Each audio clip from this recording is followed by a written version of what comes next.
the lawn weed that was deliberately erased. Next time you walk outside and spot clover spreading through your grass, resist every instinct telling you to grab the spray bottle, because what I'm about to tell you will completely reframe something you've probably been fighting for years. And it starts with a cover-up that happened decades before you ever owned a lawn. Clover wasn't always the enemy. Before selective herbicides existed, clover was intentionally blended into commercial grass seed. Lawn companies put it there on purpose, because clover does something physically impossible for grass to accomplish alone. Buried inside its root system lie specialized bacteria that pull nitrogen directly from the air and lock it into the soil. That same nitrogen is the primary ingredient in every bag of fertilizer sitting on the shelf at your hardware store. Clover was providing it for free, automatically, season after season. Then broadleaf herbicides arrived. These chemicals could destroy broadleaf plants without harming grass. Impressive technology, genuinely. The problem was that clover is a broadleaf plant. It couldn't survive the treatment. Seed companies faced a quiet commercial problem. If they kept clover in their blends and customers used their new herbicide, the herbicide would kill part of what customers just paid to plant. The solution wasn't to warn people. The solution was to silently remove clover from the blends and let an entire generation absorb the idea that clover was a weed worth eliminating.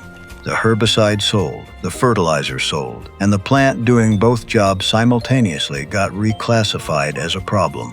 What got erased in that decision matters enormously if your lawn struggles through summer.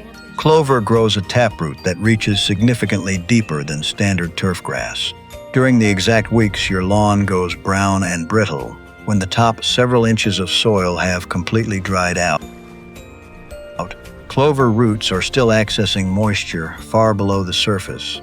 That's why clover patches stay visibly green inside lawns that are otherwise tan and stressed. It isn't luck. It's the plant reaching water your grass simply can't. The dense, low-spreading growth pattern creates another benefit most people miss entirely. Clover leaves almost no exposed bare soil beneath it. Weed seeds require bare soil contact to germinate.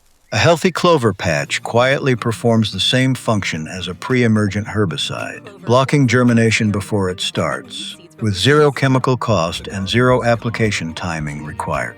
Real limitations exist and deserve honesty. Clover gets slick underfoot after rain. Heavy sports traffic lawns aren't ideal candidates. Clover in full bloom attracts bees, relevant if barefoot toddlers are running through it regularly. That last concern has a simple fix. Mow before full flower stage and the bloom gets interrupted completely. The approach is straightforward. Source white Dutch clover seed. Overseed it into your thin and struggling areas this fall or spring alongside regular grass seed, at roughly 1 ounce per 1,000 square feet. Then the most critical instruction is actually a removal instruction. Eliminate every broadleaf weed killer from those zones permanently. One application undoes everything clover built in a single pass. Raise your mowing height slightly and give it a full season. The areas where clover establishes will be visibly distinct during the next heat event.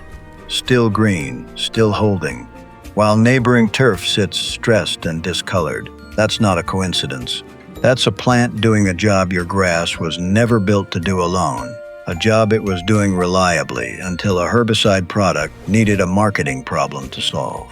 You may have spent real money eliminating something that was actively improving your soil the entire time. Tell me in the comments which part of your lawn gets destroyed first in a heat wave. That's exactly where this works best. And I want to know if this changed how you see that patch you've been fighting.